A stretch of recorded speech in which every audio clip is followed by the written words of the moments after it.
Greetings. My name is David Zokaitis, and I want the world to know what's going on politically and economically, so I keep coming back with these great presentations.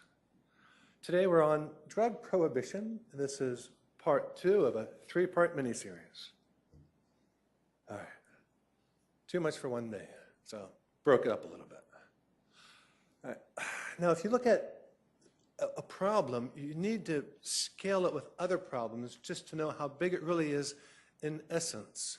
So I looked at the causes of death in 2014, and if it's ranked there, and if you look, illegal drugs is a very small part of the number of people that died in 2014. Less than 1% of deaths in the USA are attributed to illegal drugs. Very, very small number. You can see I found my source there. It's all cited in case anybody wants to check my references. Now, if we compare these causes of deaths, you will find that heart disease is the major killer, kind of a tongue-in-cheek there. 40 times bigger problem than illegal drugs. 40 times bigger. Huge factor. Tobacco, 23 times bigger. And you go down the list a little bit, legal drugs is about 1.5 times the problem as illegal drugs. And then, this is a real interesting statistic, 0 deaths attributed to cannabis overdose. That's a very small number, 0. So let's look at the harmful effects of these various chemicals. And according to this nice study in the UK, alcohol is the worst. When harm to self and others is summed, alcohol was the most harmful of all drugs. Well, if alcohol is a bigger problem than cannabis, we should shift to cannabis. Or even better would be to get people to relax and enjoy life a little bit more and not use any of this stuff.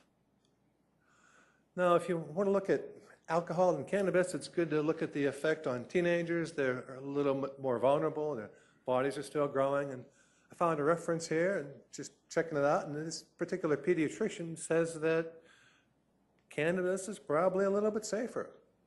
Again, there's my reference. If I'm not right, let me know and I'll change what I tell everybody. If it's safer, I mean, what's the point? So if you're looking at drug prohibition, it's nice to know where the heck it came from and what the real point is. So I found some propaganda circa 1920, and there were a lot of Mexican immigrants coming in, smoking marijuana. Of course, that made them and the marijuana unpopular.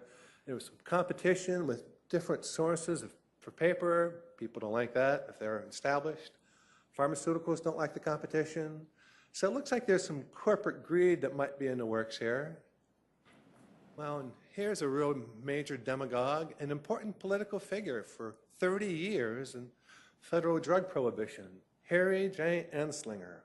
Let's call him a demagogue because that is exactly what he was. And here's one of his quotes. Marijuana being a shortcut to the insane asylum, making a murderer who kills for the love of killing out of the mildest mannered man. Complete hogwash, propaganda, lies. Here's another one, all about racism.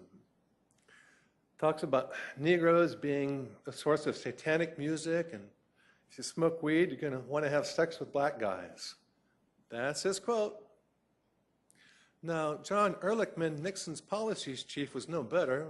If you read that quote in the middle there, you can tell that he's making up lies about marijuana and heroin and using those lies to disrupt those communities and jail leaders. Nasty, nasty man.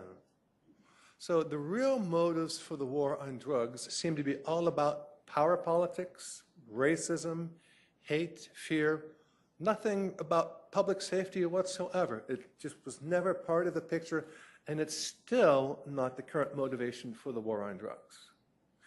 And here's a whole bunch of related wars if you follow the papers and think about what's really going on in the world. War on drugs, war on crime, war on terror, a couple of wars in Iraq. Always at war, always trying to keep everybody preoccupied and not noticing what's really going on.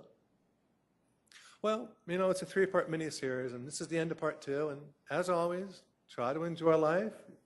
There's things out there to work on. And with that, Good evening, everybody.